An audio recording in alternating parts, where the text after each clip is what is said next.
So I'd like to bring up our speaker now. Her name is Michelle Tepper. She holds her bachelor's in political science at Oxford, studied theology at the same place, and now serves as a tutor there at the Center for Christian Apologetics. So let's give a warm welcome to our speaker tonight.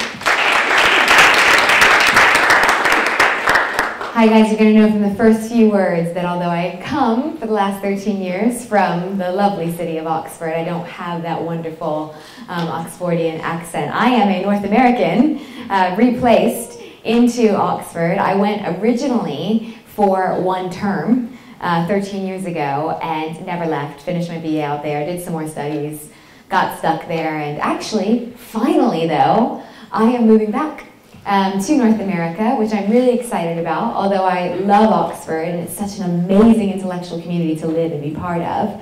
I miss the sunshine. So I'm moving back to Central Florida where I grew up, and this is cold though, really cold. But thanks for having me, and this is a great topic. How could there be only one way to God? What about all those other religions? It's almost even to ask that question these days, anywhere around the world, which I do, in many different places around the world, people take a big breath. They're like, can you even ask things like that? Because you can pose a question like that? I just want to start tonight, though, reading a little excerpt from a poem. It's called The Modern Thinker's Creed. Maybe you've come across it before. It's by a British journalist called Steve Turner. And I think it's a bit tongue-in-cheek. I think it kind of shows us that if we really, as intellectual community, want to stick to that kind of assumption that because there's so many different worldviews out there, we could never ascribe to just one, what is that get us? Is that intellectually honest? So here's The Modern Thinker's Creed by Steve Turner. We believe in Marx, Freud, and Darwin. We believe that everything is okay as long as you don't hurt anyone, to the best of your definition of hurt and to the best of your definition of knowledge. We believe in sex before, during, and after marriage. We believe in the therapy of sin. We believe that adultery is fun. We believe that everything is getting better despite evidence to the contrary. The evidence must be investigated, and you can prove anything with evidence. We believe that there's something in horoscopes, UFOs, and bent spoons. Jesus was a good man, just like Buddha, Muhammad, and ourselves. We believe he was a good teacher of morals, but we believe that his good morals are really bad. We believe that all religions are basically the same, at least the one we read was. They all believe in love and goodness. They only differ on matters of creation, sin, heaven, hell, God, and salvation. We believe that man is essentially good. It's only his behavior that lets him down. This is the fault of society. Society is the fault of conditions, and conditions are the fault of society. We believe that each man must find the truth that is right for him. Reality will adapt accordingly. The universe will readjust, and history will alter. We believe that there is no absolute truth except for the truth that there is no absolute truth. And we believe in the rejection of creeds and the flowering of individual thought. How could there be only one way to God? There's so many different religions out there. Well, I want to maybe flip that question on its head tonight and ask you guys, why should the presence of many lead to the rejection of absolute truth? Why should the presence of many lead to the rejection of one? Could there be one truth about life, one truth about reality, but many, many, many stories throughout history and culture of people trying to get back to that one truth? So I'm going to take us through a couple different things to get us to unpack that question. First off, I believe that we all tell stories because we are human. One person said the difference between men and animals is that men tell stories. Now, for the rest of this talk, I'm not specifically going to be talking about lots of different religions or worldviews. I'm going to be using the word story a lot. So I'm going to define the word story for you from the Oxford English Dictionary, obviously. Stories are accounts, real or imagined, of the past, present, or future. A report of news, okay? Stories are accounts, real or imagined, of the past, present, or future, like a report of news. Now, based on this definition, life, all of human life as we know it, is full of stories. Consciously or unconsciously, we are hearing and telling stories all of the time. Think about it. We learn through stories. A lecture, in a sense. Directions are stories. We create through stories. We explain. We remember. We describe. We tell history through stories. I believe we tell stories All of humanity has always told stories because we are searching for truth. Consciously or unconsciously, we tell stories because we are all searching for truth. I don't know if there are any literature students in the room tonight, but it has been claimed that there are only 5 to 7 different plots behind every single story that has ever been told throughout human history and civilization, or ever will be told. These are the famous plots of overcoming a monster, rags to riches, a quest, voyage, and a return, or some sort of comedy. Now, all of these stories that civilization has been telling throughout life in different ways are ways of making sense of life. How it began, how to find meaning and purpose, how to overcome the challenges and obstacles that lie in the way of us achieving any of our destinies. So, you ask the question, well, why are there so many different religions? Why are there so many different worldviews or philosophies out there? Well, it shouldn't surprise us or make us fearful of absolute truth. It is humanity's way. It's been our way throughout the centuries of making sense of our individuality in this life.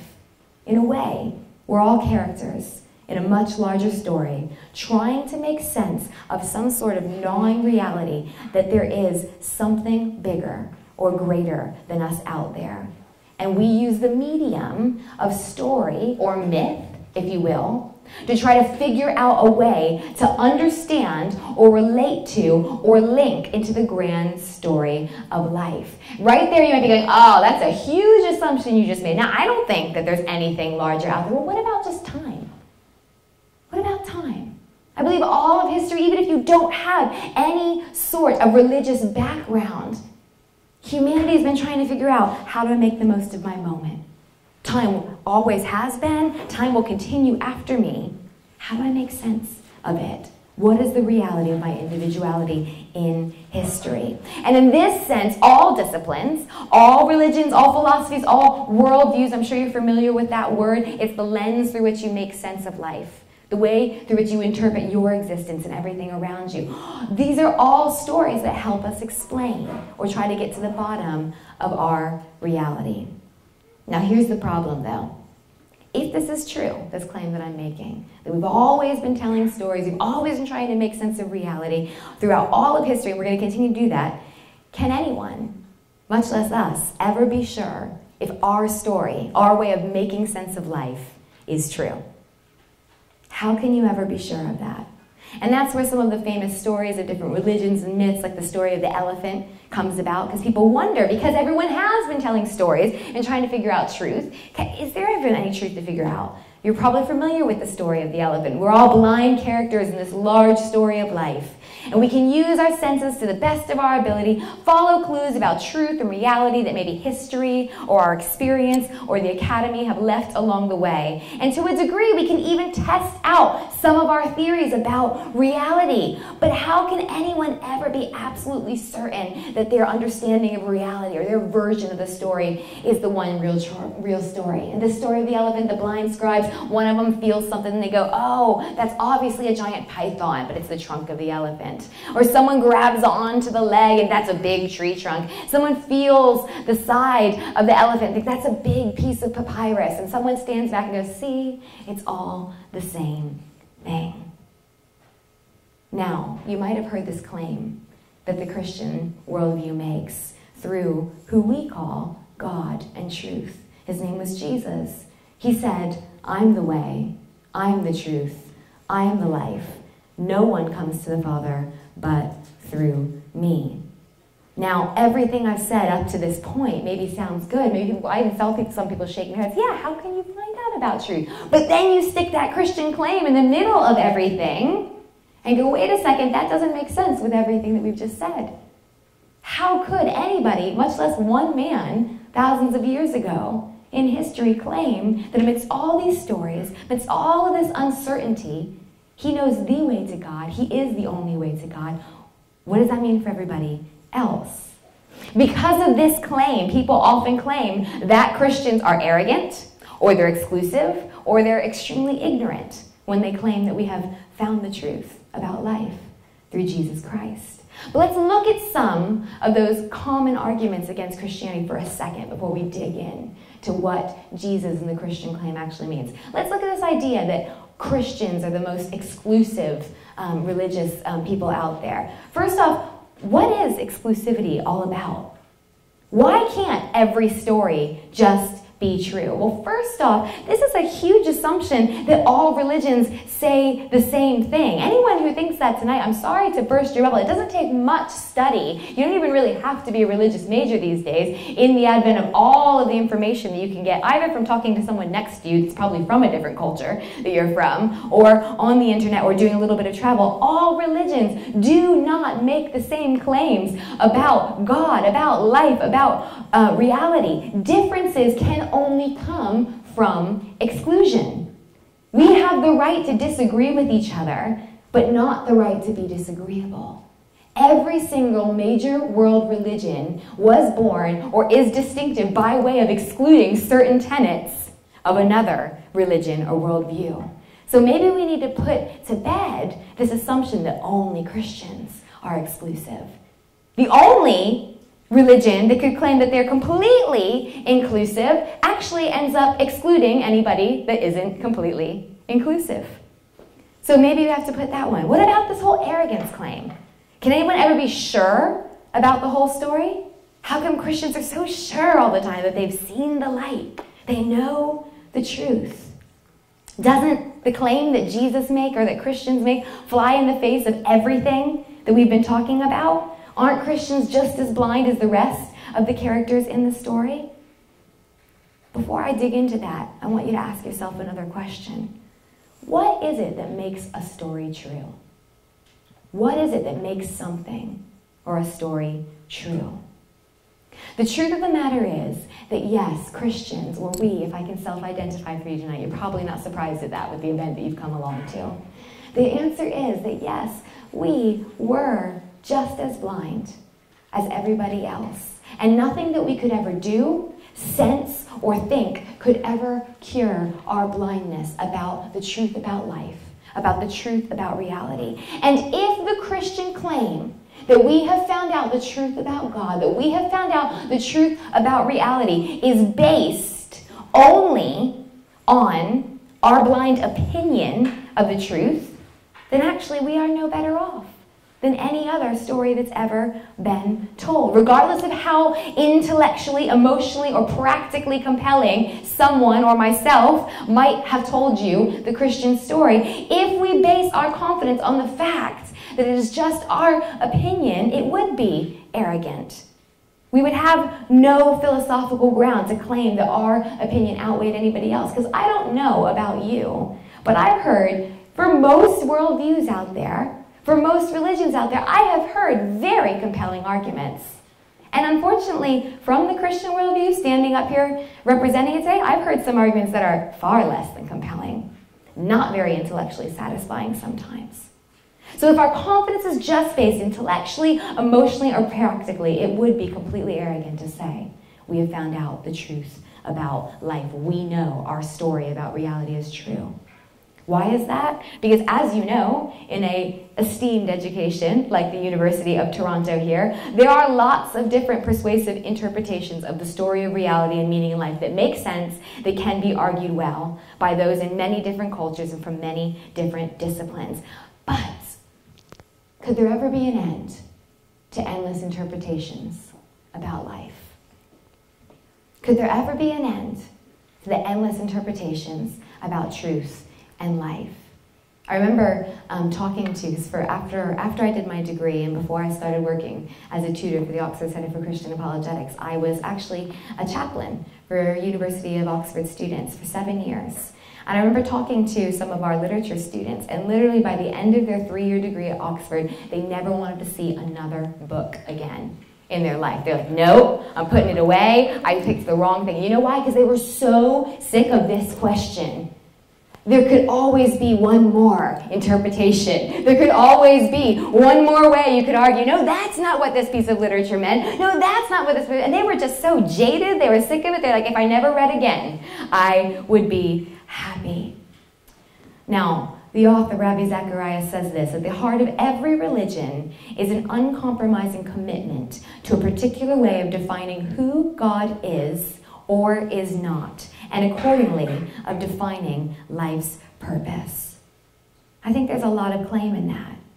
At the heart of every worldview, or the heart of every religion, is you figuring out, if you believe that there's a God, then define him for me. If you're sure that there isn't a God, then define life and reality within it. And once you have defined the center of your worldview, the only way to be absolutely sure that what you have described is true would be to meet the center of that worldview. Does that make sense? All these different religions that claim to have a path to God, that define God in a certain way, the only way you could be absolutely sure that your understanding and definition of God and the story of life would be true would be if you were able to meet that God or that purpose.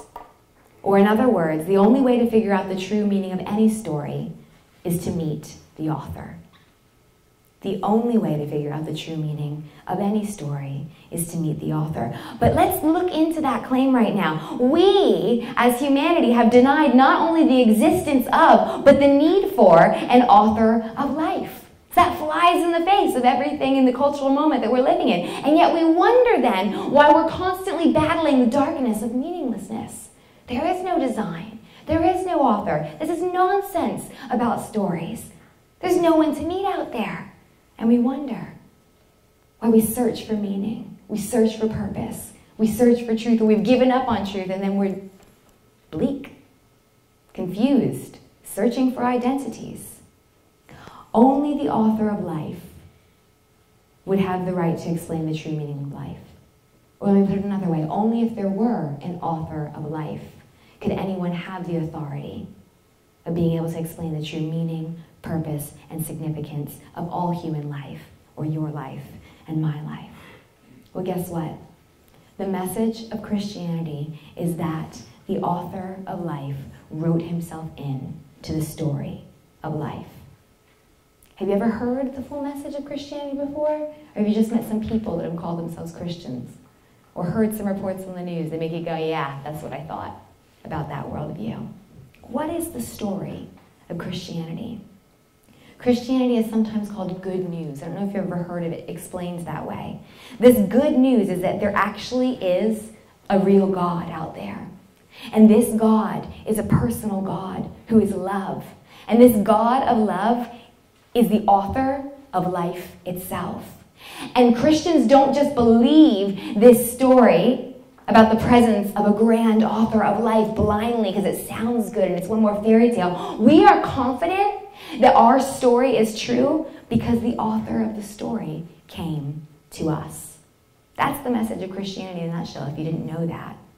And you know what? Just as it's nearly impossible to separate an author from their story. Have you ever noticed that before? If there are any literature students in this room, or if there's any people that like to read different novels, and even if they're, if you're sick of reading because of your discipline and you just, you're on the movie front these days, have you ever noticed that your favorite director, you can tell if you really love a director because their imprints are all the way through their films? It's nearly impossible to separate an author from their story. And you know what? The Bible says that same thing about God and the story of life. It says that all of history as we know it has been marked with imprints of this author of life. There's a book in the Bible called Romans, and it says, "For what can be known about God is plain to people, because God has shown it to them. For his invisible attributes, namely his eternal power and divine nature, have been clearly perceived ever since the creation of the world in the things that have been made. So we, the characters in the story of life, are without excuse." But guess what? It's easy to get caught up in wrong interpretations of clues, isn't it? It's easy to see clues and interpret them the wrong way, or to accidentally miss out or intentionally ignore clues completely. Have you ever been there before? Have you been part of a book club? Or have you watched a film and someone's gone, "Oh, this is what happened," and you're like, "What? That's not what that meant there." I have a colleague that basically does his whole thing around film and culture and whatever. I hate going to films with him because he always wants to talk about the deeper meaning. And I'm like, I do not want to watch A Dark Knight for the third time in a row. I don't care that you thought it was wonderful. No, I'm done. I want a happy movie and I want to just tell you what I thought and I want to be done. Okay? Because it's so easy to have so many different interpretations or miss the clues or paint a wonderful picture, but it's not what it meant. Because this was bound to happen, it happens all throughout life. The Christian message is that the author wrote himself into our story to be clear about what meaning and reality is all about. The Christian message is God himself has come to us. This actually is also the main difference between the Christian faith, or the Christian story, if you will, and all other faiths or stories out there. Any other religion or worldview that you would look at, there's some sort of setup of how you need to get to God. This is what you need to do, this is what you need to think, or this is the emotional experience you need to have. Or if you don't believe in God, this is what you have to do to get to intellectual satisfaction in life. This is how you have to act to be satisfied in life. Every other worldview tells you what you need to do, how you need to think, or what you need to feel to get to X, Y, or Z. The message of Christianity is God, of meaning, of reality, of love, came to us. And then that changed, or has the power to change, the way we perceive life, what we pursue in life, and how we feel and understand life. And this is the reason that the Christian is confident that they have found the truth about God, because God came to us. The fact is that we have met the author of the story of life, Jesus Christ. And we trust that Jesus is the author of life. Why? Because we've investigated his claim that he was God, and we believed it to be true. Because you know what? It's not arrogant to be confident that your interpretation of a story is the truth if you've met the author, and the author told you what the story was about. Once again, talking to some of the literature students that I was a chaplain to for a while, that would be the only thing to shut down endless interpretations about the blue all the way throughout that story definitely meant the ocean. And no, the blue throughout that story definitely meant the sky. If the author was in the room and they went, you know what? I love that you think that was the ocean. And you know what? I could see that that was the sky. But actually when I wrote it, I meant it to be a blue flame. I picked that one out of the air, okay? But as crazy as all of those people that thought the ocean and they wrote their big dissertation on why it was the ocean might say, they wouldn't be able to dispute it because the author knew what he meant or what she meant when they were writing it. Have you investigated the claims that Jesus Christ makes about himself? Have you read any of his teaching? Looked at the things that he accomplished? Seen how he fulfilled prophecy about himself? Because actually it's not that intellectually honest for a Christian to say, I'm sure that Jesus is the one true God, if they haven't done that themselves. So I'd want to challenge anyone here tonight that maybe is sympathetic or would assign themselves to the Christian worldview, and you haven't made yourself absolutely sure that you know the truth about life and God in an intellectually honest way. Did you know that MIT once did a study about the probability of one person fulfilling only 8 of the over 352 prophecies about Jesus' life that he fulfilled after they were given? They did 1 in 8 chance. And these prophecies were ones that were very hard to kind of read about and figure out later in life, like where he was born and the timing of it. I am a mother myself. I know you can barely believe that. But let me tell you from experience, it's really hard to predict. Really hard to predict when a baby's going to come, okay? Even if you're the one doing it. The probability of one person fulfilling 8 prophecies, and Jesus fulfilled over 350, if you decided that, is 1 in 100,000 trillion. That's 1 with 18 zeros after it. 1 with 18 zeros after it. Jesus claimed to be God. He claims to be the creator of humanity, of the universe, of time, of space, and the author of the story of life. This isn't just me putting some warped, weird interpretation of Christianity. Another book in the Bible, Hebrews chapter 12, says this: looking to Jesus, the author and finisher of our faith, who for the joy that was set before him endured the cross, despising the shame, and is seated at the right hand of the throne of God. Jesus claimed to be the very author of the story of life. Christians are sure of the meaning of life because the author of life has made himself personally known in Jesus Christ and then proved his claim was true through the resurrection. If you haven't had time to look at the life of Jesus, the prophecies that he fulfilled, the teachings that have shaped most of modern politics and social morality that we know today, then look at that. But then don't just take his teaching or those prophecies as something amazing. Look at the resurrection. Because it's one thing to just say, I have a wonderful way of living. But he claimed to be God. He claimed to be the author of meaning, and he authenticated that claim through the resurrection. Have you looked into the evidence for the resurrection of Jesus Christ? There's compelling evidence. All scholars now would agree on the fact that what the New Testament sets out in historical facts about when Jesus died, how he died, and that 3 days after he was crucified, his body was not found. Now granted, we'll take phone-in questions at the end, don't worry. Now granted, all of those scholars that agree on all of those variables don't then say, well, obviously that means he was the Son of God. Obviously that means he was God himself. But then you're left with coming up with an alternate explanation than Jesus rising from the dead. If someone just stole his body, why couldn't they produce his body? Why, when this new worldview of Christianity was taking off around the world, didn't someone just say, actually, here it was, don't get carried away with it?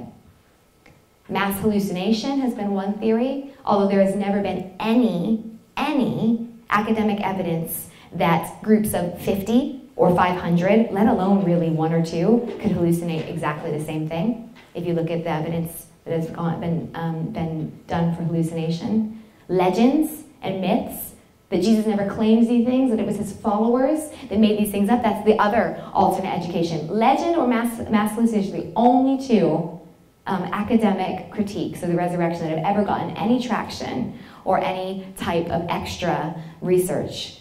And as I said about the mass hallucination, they cannot have any proof that you can get mass hallucinations with groups as big as the eyewitnesses. And the legend, it takes nearly 3 generations for historical legend to take place. And within 3 to 10 or 30 years, 1 generation at max, people and followers were saying what we are still saying 2,000 years later. There was a man, he claimed to be God. No one could find his body. He rose from the dead, and we saw him. Within 1 generation, people already believed that, and were giving their lives for it. For the Christian truth is intensely personal. It's found and confirmed and authenticated in the historical existence and moral character of Jesus Christ.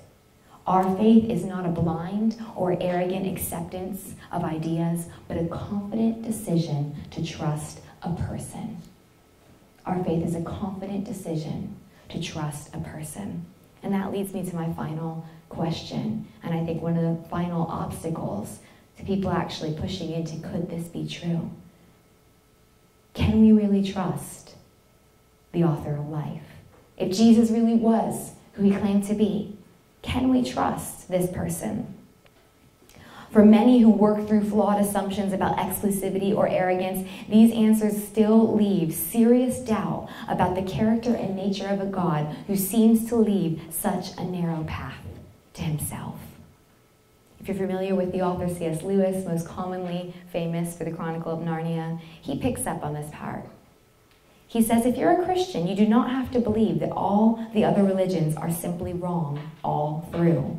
If you are an atheist, you do have to believe that the main point in all the religions of the whole world is simply one huge mistake.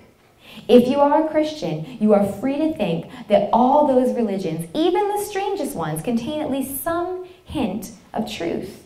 But of course, being a Christian does mean thinking that where Christianity differs from other religions, Christianity is right and they are wrong. But I love this. He ends here. He says, as in arithmetic, there is only one right answer to a sum, and all the other answers are wrong.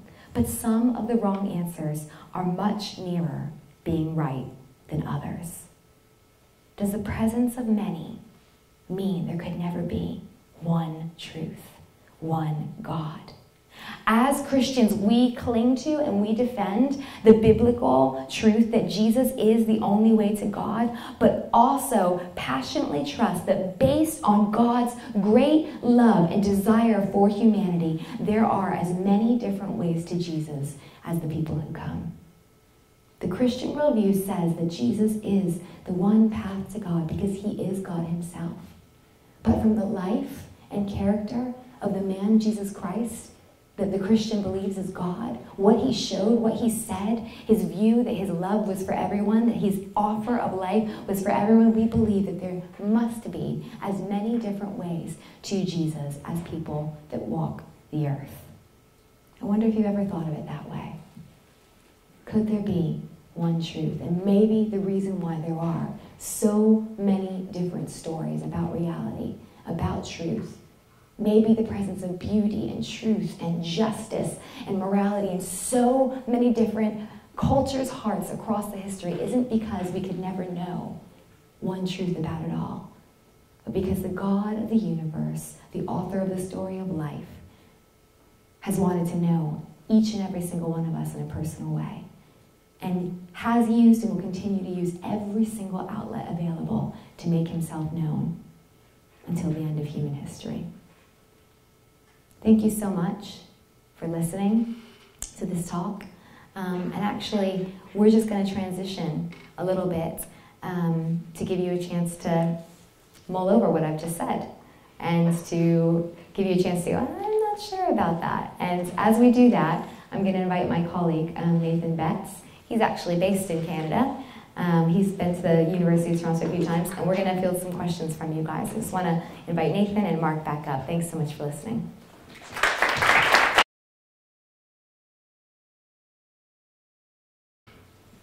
Great, we have a question right here.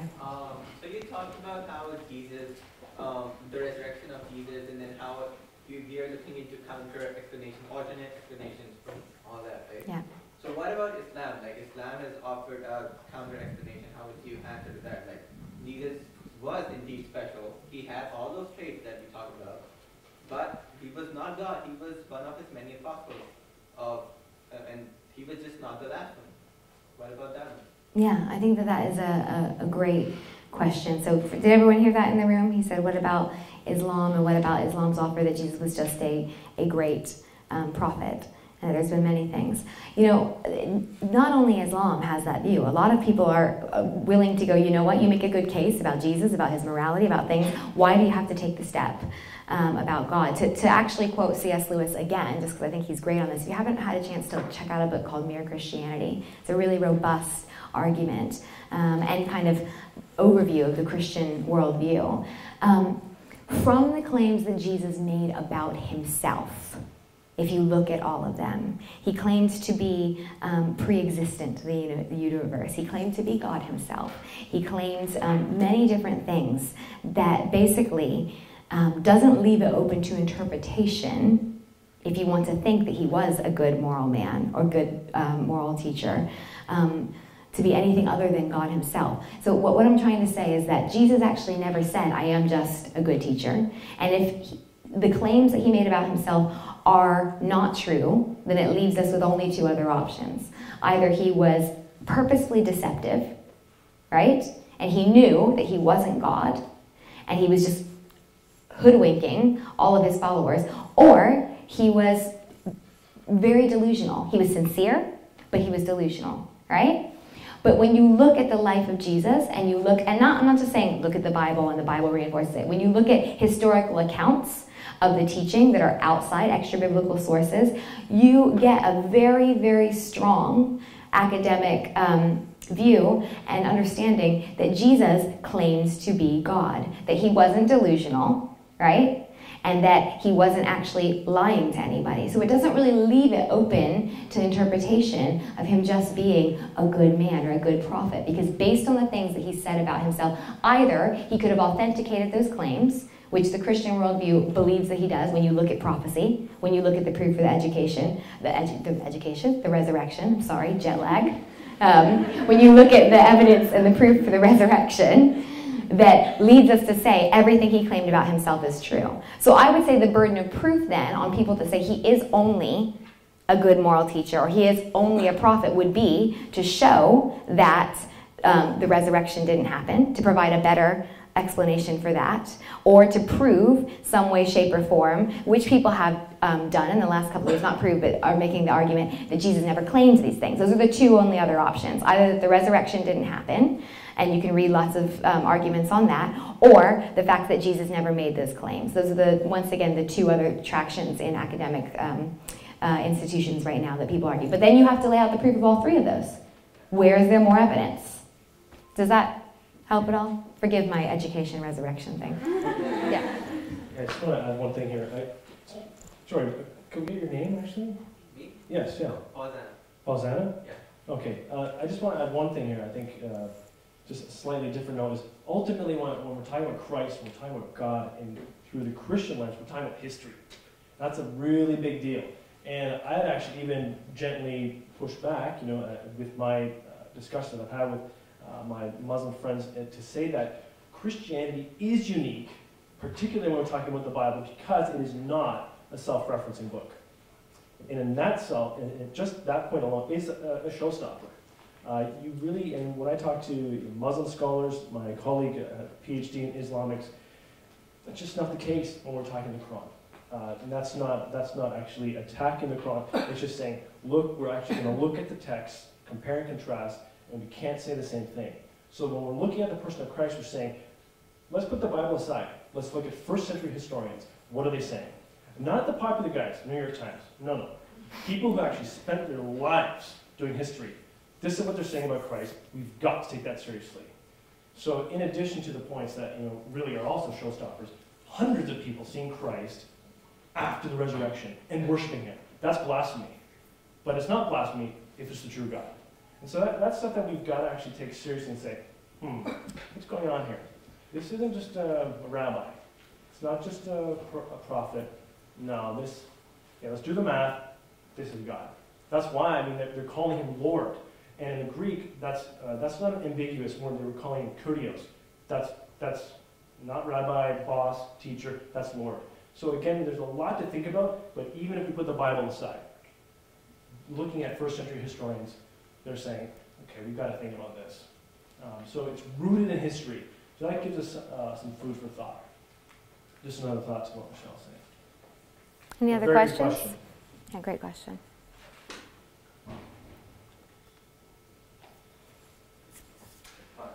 So with regard to the divinity of Jesus, you said, aside from that Jesus actually being God, it was the other explanations were mass hysteria and just people simply making up legends of it. Mm-hmm.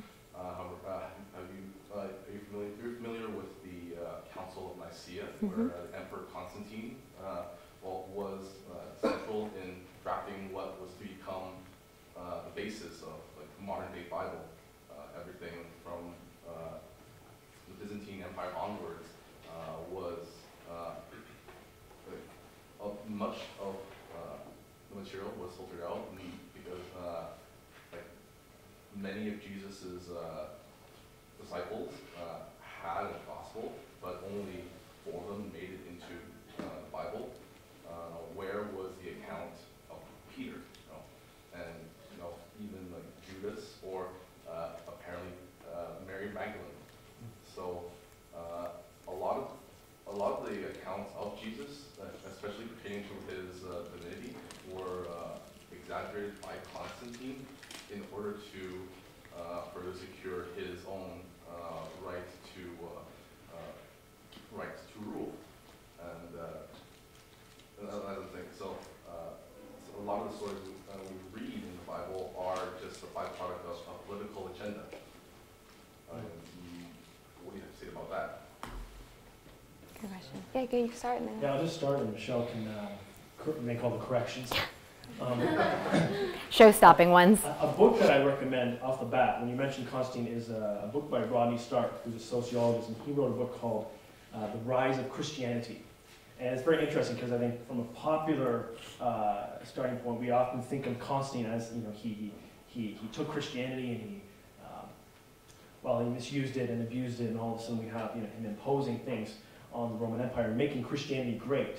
But when we actually look at what's happening there in Rome and early church history, really what Stark's argument is that actually, no, Constantine actually came behind that. Actually, Christianity was already growing great through different things, notably the plagues, which set Christianity apart from the pagan community. But that's just another point that we should be aware of when we're thinking of Constantine, and particularly how the church played into all that. Now, when we come to, does that make sense, by the way? Okay, now the second point to that is the Gospels. Okay, why do we have certain Gospels in and not, say, Peter, and we start talking about the Gnostics, again, Gospel of Thomas, why are these not in? And we have, Matthew, Mark, Luke, and John. The short answer to that is dates. The scholars really want to look at, okay, how early is this data? Particularly, why are they asking that question? They're asking because the earlier the data means actually that we're not getting second-hand or fifth-hand or 15-hand information. We're getting first-hand. We're getting eyewitness data. So when we're looking at Matthew, Mark, Luke, and John, the dates are astonishingly early. You look at a gospel like Mark, for instance. Whether you're a skeptical scholar or a conservative scholar, you're dating Mark around in the 60s, 64 AD. You just hold that date in your mind for a moment and look at Christ's crucifixion, which, again, skeptical or not skeptical, you're putting that date at in the 30s, 30 to 33 AD. That means that people who would have seen Christ, heard him, maybe had a meal with him, heard him from in a crowd or up close, they also would have been there to have heard Mark's gospel. And that's big news for history. I mean, that's for books of antiquity, scholars want to know, was there living memory? Is this a living memory report? Whereas you can't say the same for the Gospel of Thomas, Gospel of Peter, and so dates that's what it funnels down to. They want to say, how early is this? And to be honest, it's just too late. And as a side note, but also important, when you're getting to some of the Gnostic Gospels, they're just, as one of our colleagues would say, just gobbledygook. Some of the writing just not coherent. And that also tells scholars that this doesn't line up to what we have in the Gospels. It's a different, not genre, but it's just a whole different kind of text. So those are a couple reasons. Dates, and also it's a different kind of writing. Michelle, I'm not sure if you want.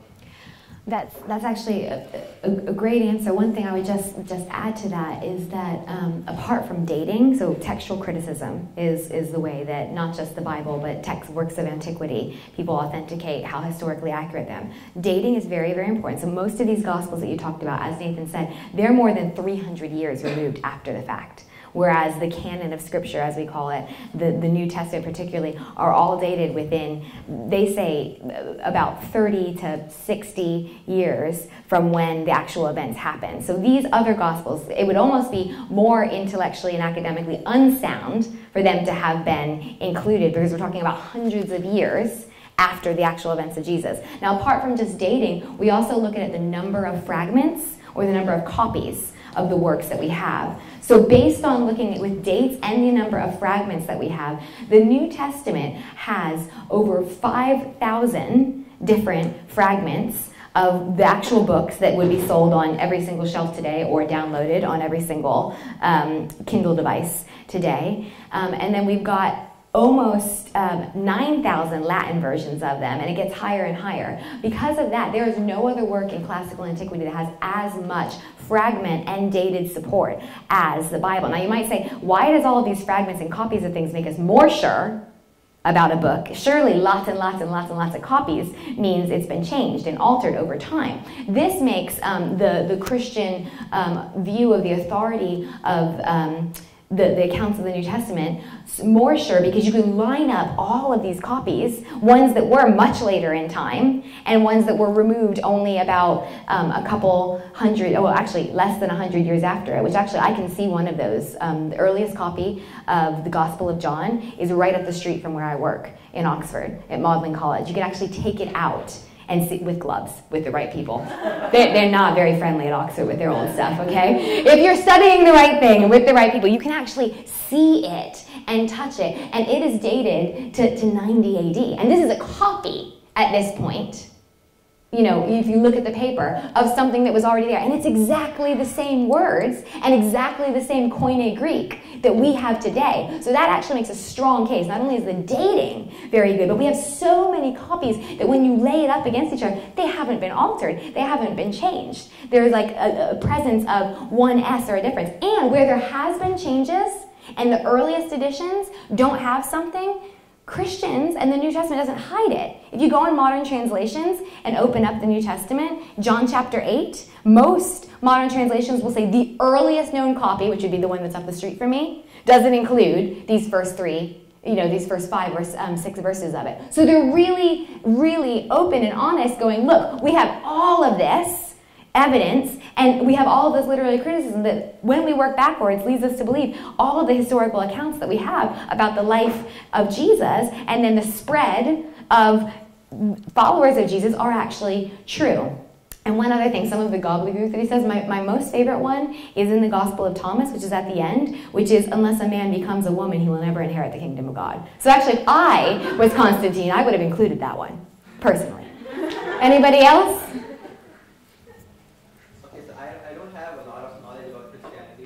I do know that there is a concept of the second coming in Christianity.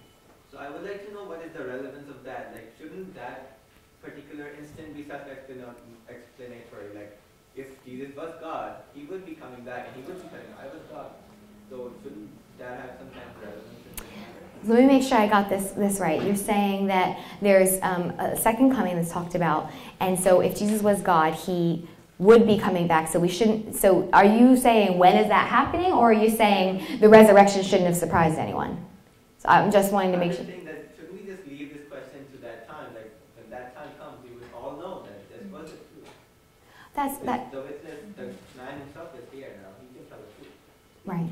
That is a really great question, and it's actually wonderful to say, everyone will see at that point. So if that actually comes true, right, then it will be authenticated.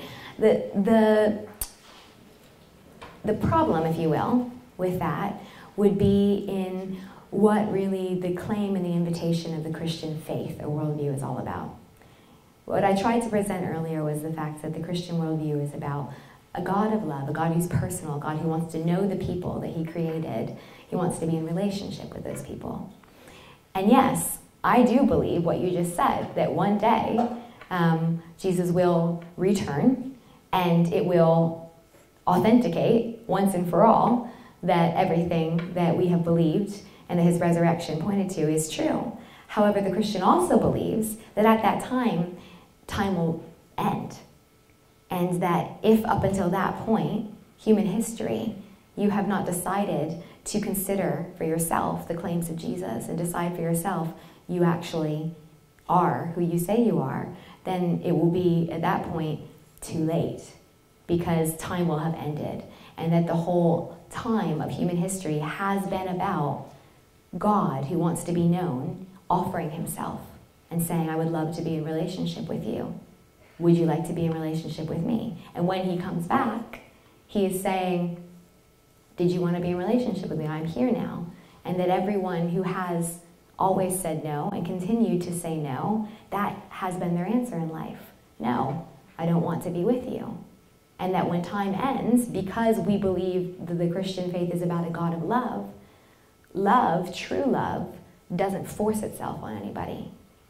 We call that really strong words in today's society. Someone saying, you must be in relationship with me, I'm going to force myself upon you. That's, you could think of the words we would describe that as.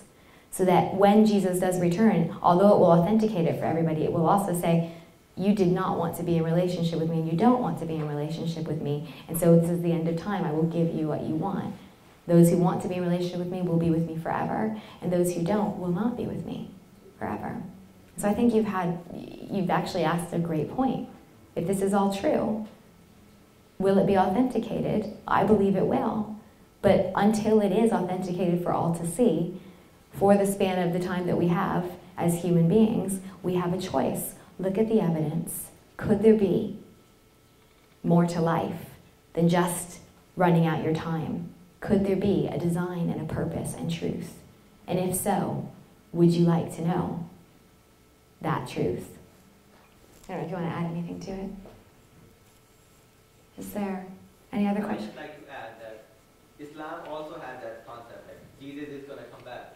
But unlike Christianity, what Islam believes is that the time does not end there. There's more to it. So, but yeah, you're right that we cannot wait for that moment to occur because it might be too late. We can never know. So that you're right. Absolutely. Yeah.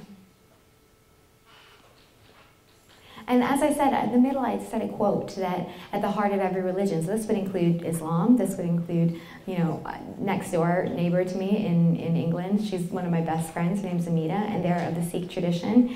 Every single religion that would claim and define God, we shouldn't believe anybody just because they say it. We need to look at the evidence of how they define God and see for ourselves whether the evidence stands up that that claim could be true.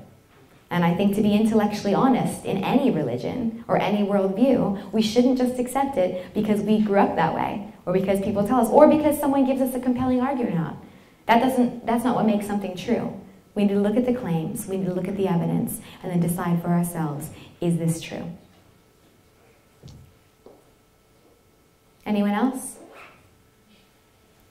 I was just wondering because we had a conversation earlier with a friend, and so we were just talking about how earlier we also mentioned that all religions kind of talk about love, they talk about being a betterment of a person, becoming a better person. So ultimately it merges into one single God or one single thing in general. So if all religions kind of point to that same direction, why does it matter to some people that one religion would be truer than another? So how will we answer that? Do you want to start there? Yeah. That's a good question. Again, can I ask your name? Natalie. Natalie? Okay, very good question. Very good question. And there are layers to this question, so let me just give you a few things to think about. One is, I think, when we're talking about religions, a starting point is actually to see, okay, what are the religions saying? And Michelle gave us a really good, some good content to work with this evening. I think part of what she was saying explains that when you look to Christianity, one of the ways it distinguishes itself from other religions is that it's all about Christ. As one of our colleagues says, you take the Christ out of Christian, and all you're left with is Ian. And Ian cannot help you. But it's true. You can't.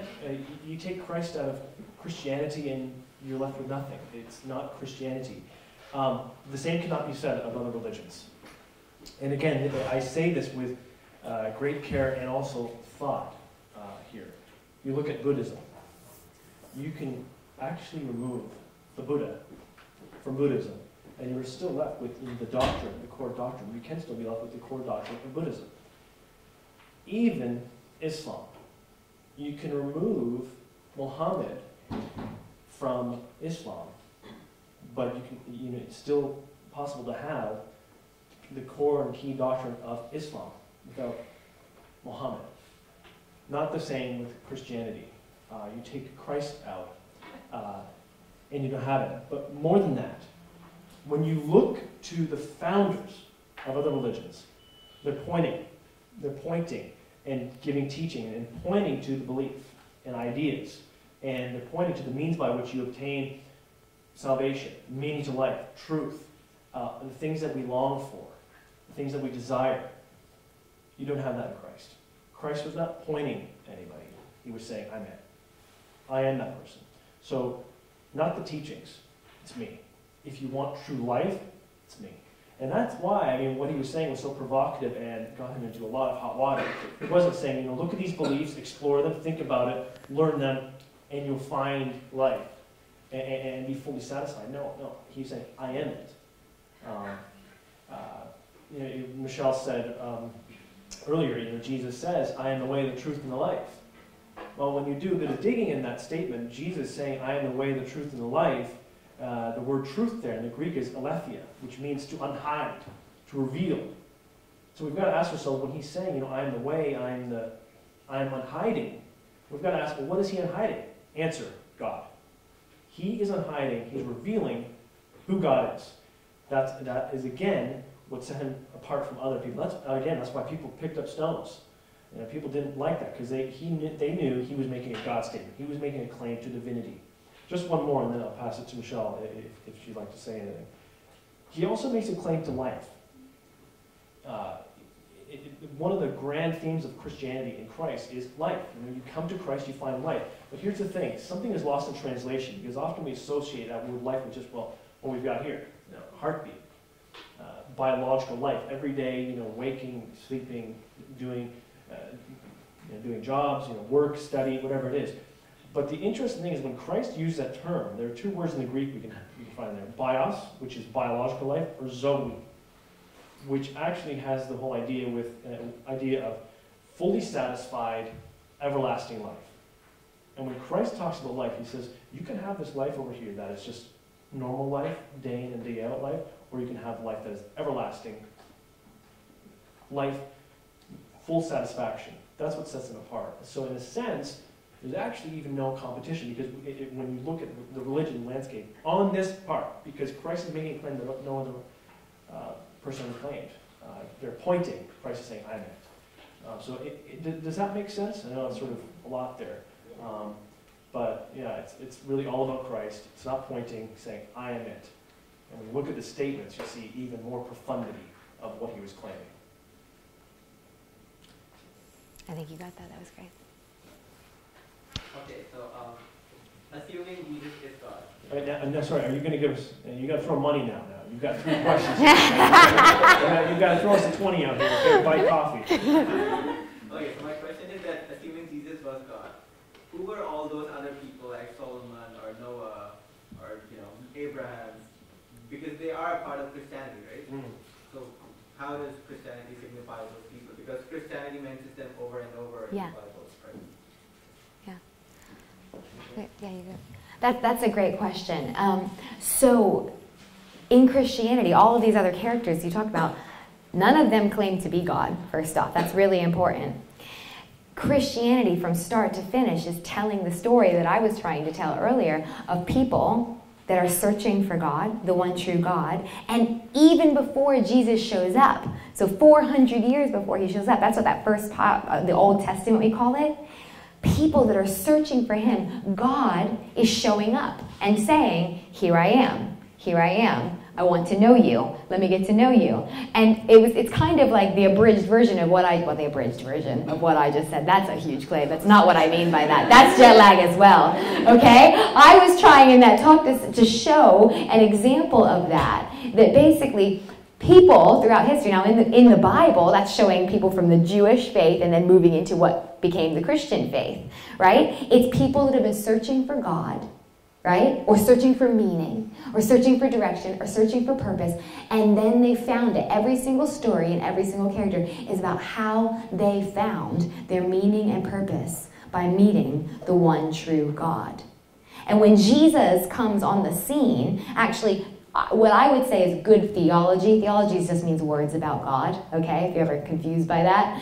Good theology or good teaching about the Christian faith should be able to go back through every single story and show, in theology it's called prefiguration, showing the salvation message, showing God coming to his people throughout history. So, for instance, Jesus references them. So you're saying they're referenced again.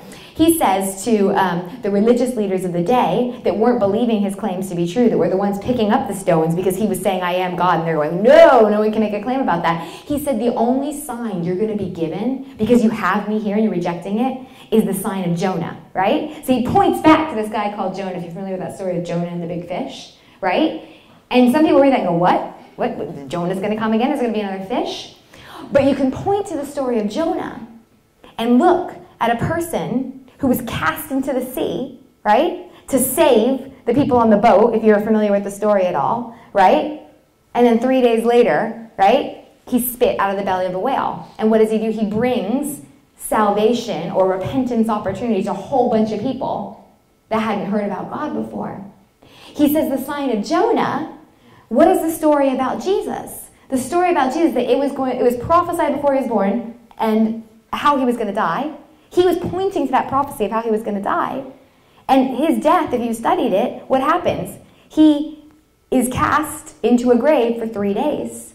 And then 3 days later, he comes up, not out of the belly of a whale, right? But authenticates his claims. You can do that with almost every single story.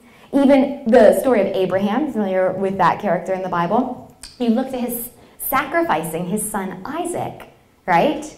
A sacrificial lamb. But God provides a lamb instead, is what the Christian teaching is, instead of Isaac having to be sacrificed. Now, people would point to that saying that was a hint of a sacrificial lamb once and for all to come. Even the sacrificial system, why? And some people go, well, why is there all that sacrificing that happened in the Old Testament that didn't need to happen anymore? It was pointing to one day when one sufficient sacrifice would be made for all sins, for all people who are far from God, so that we wouldn't have to anymore try to get back to God, because God had come to us. So you can go through lots of those different characters, and none of them claim to be gods. That's important. And they were all pointing to and giving signs until what we believe is God showed up on the scene to go, this is what they've been talking about. Anyone else? A common question that is proposed, so back then there's very intentional interaction between God and the people, and then Jesus came, and then now we're in the present day, and then the question is, why aren't there those quote-unquote miracles that we see, like displaying at the sea or walking on water? You haven't walked on water recently? Just curious about your response to that. Do you want to start? Or? Yeah, absolutely. I think it's a good question. Sorry, can I get your name again? Jason. Jason, okay. Good question. I actually would gently push back. And I'd say, actually, we're still seeing miracles today. We don't, I think, to be honest, maybe not as frequently in the West, but even in the West we're seeing miracles. But constantly, I think we have many colleagues, we're part of a global team, and we have many colleagues in the Middle East and other parts of the globe where they're actually regularly reporting to us people, really stuff that sounds biblical. Healings, angelic encounters.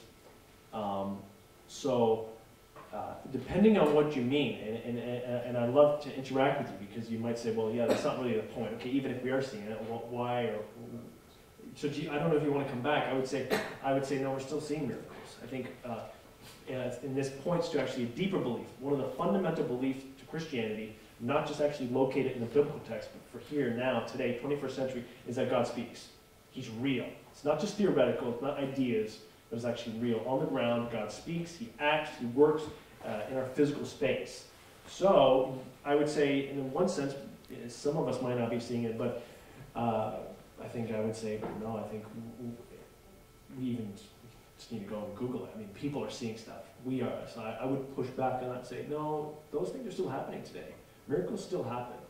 So I'm not sure if that answers. I mean, I'd love if you interact. It's not about actually just Michelle and I just giving you content. I'd love to interact. Would you come back on that and say, well, no, it's not true? What would you say to that? You don't have to say it, by the way. I don't want to put you on the hot seat, but yeah, I think that there have been accounts in the other side of the world, less so in the Western world, which is why I asked the question. I guess it's a little more difficult for people here to kind of pinpoint, oh, this event, that must have been a miracle. Whereas, I guess perhaps maybe because we're more self-sufficient, so we can do things, whereas in other parts of the world there is a greater aspect of reliance. So maybe through whatever means something came up and they attributed that to a miracle. I don't know. Just thoughts. yes, I think the point is valid. The question is valid, and I think some of the background of why certain things happen at certain places of the globe and not in other places. I think that would be a conversation. It's an important conversation. I would still come back to my main point, which is miracles are still happening today. God, the Christian God, is still working in distinctly Christian God ways. Healing. No, actually I wouldn't say that, because mystery is often seen as very nebulous and sort of just like, well, can't explain it. No, mystery is actually, I probably would actually just, I'm a bit reluctant. There is mystery, but not in the, it almost sometimes has the connotation of bogus. And I'd say if we're going to use mystery, I would use it actually in a very rich theological sense, which is actually just the bigness of God. So there's some things that we cannot understand, but that is not, difficulty is not the same as irrationality. And so I think that's what I'd say. It's interesting you say mystery. I'd say good comment, but not in the sense that it's irrational. It's just actually when we're talking about God, we're talking about something that's just so massively big. So it actually makes sense to say, I don't understand that, but it's not irrational.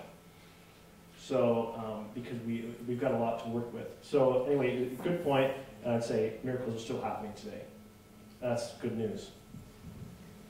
I think that's great, what Nathan just said, and just maybe a slightly different way of looking at it. I think you hit on it in your response back to Nathan, which really brave on you for coming back, being put on the spot.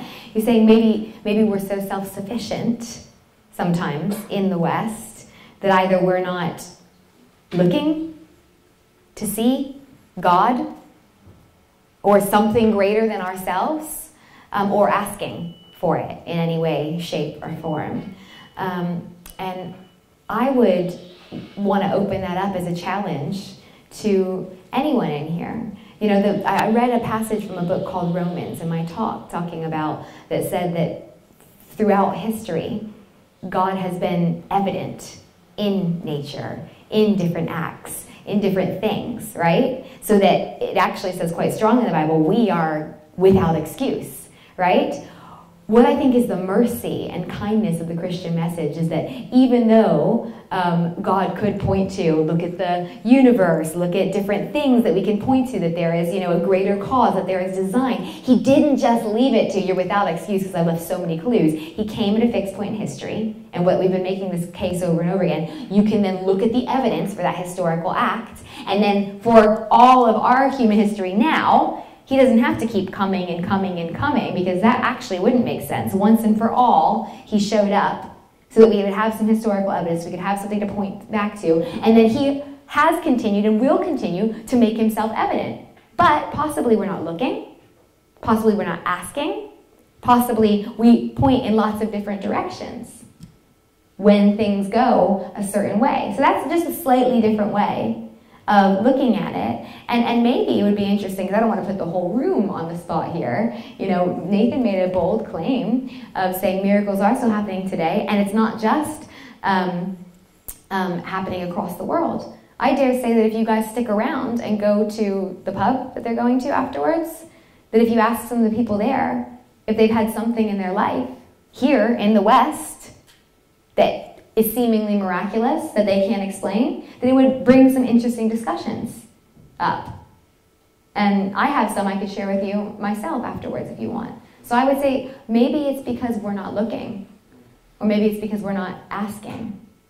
Maybe we say, why isn't God more obvious? But there are obvious things that we can look to all of the time, but we're just turning our eyes in the other direction. Anyone else? Sorry, you just mentioned that Jesus, or God, came at a fixed point in history. So that got me thinking, why that particular point? Like, what about all those people who came before him? Were they forsaken? Or they did not get a declaration from God that I am God. So how were they supposed to look for guidance in that time when God was not there? Yeah, that's a great question. I'll pass it on to you in a second if you want. But once again, in the Christian teaching, when it talks about when Jesus actually died, right, and those 3 days that he was in the grave, when it talks in kind of what we would call what our church doctrine is built from and our Christian belief and system, it talks about Jesus in the time that he was in the grave going back, right? And it says actually preaching to the captives, preaching to those, or letting them know, all of those people that lived before he lived, that he was actually God. So in a sense, I mean, I know you're going, well, that's a huge claim. Well, if you look at the claims that he's God and you believe it based on the resurrection and stuff like that, then God would be able to do something like that because he's a God outside of time, a God who, created human history. So that is a great question. It's about the justice and character of God. So anyone up to the point of Jesus had the opportunity, we believe, to see, I'm the one true God.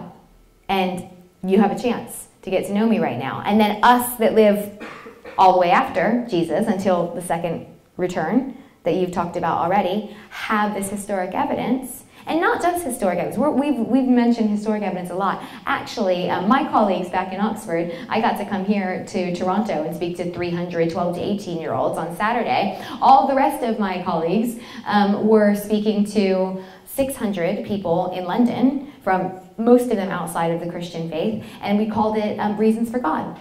And the whole day, some of them might be online actually, we can give you a website afterwards, we took like TED Talk style, slightly shorter, and looked at different evidence for the belief in God that you can look at, whether it is moral evidence, whether it is historical evidence, whether there is scientific evidence. So there is actually lots of different evidence that we can look at when we look either before Jesus Christ, like the creation of the universe, or from the historical person of Jesus Christ, or whether it's in morality or afterwards. So that's why I believe that he came at a certain time there, and what happens before and after.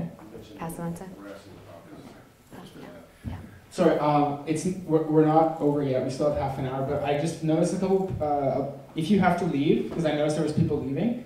And hey, this might be the first time you've ever heard anyone talk about this. This might be the 20th time, this might be the 500th time. But if you have to leave early, I'm going to leave this notebook by the door. And if you'd like to find out about other events that like this, if you'd like to talk to someone one-on-one or in a group, we run some groups that just sit and talk about these things in a smaller setting, where maybe it's more open to, maybe you feel more comfortable in that kind of setting.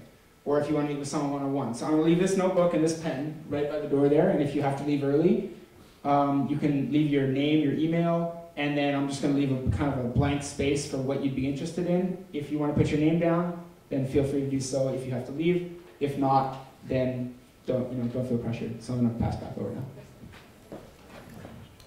Actually, to make it easier so you don't have to feel like, oh, I'm the one leaving, what we'll do, because we said we'd stick around till 7:30, this is the formal end of the event, but Nathan and I will stand up here, so anyone that has any further questions, feel free to come up and ask us any further questions. We won't leave till you guys go to the pub. But thank you so much for listening. Thank you for asking great questions. It's been a great night.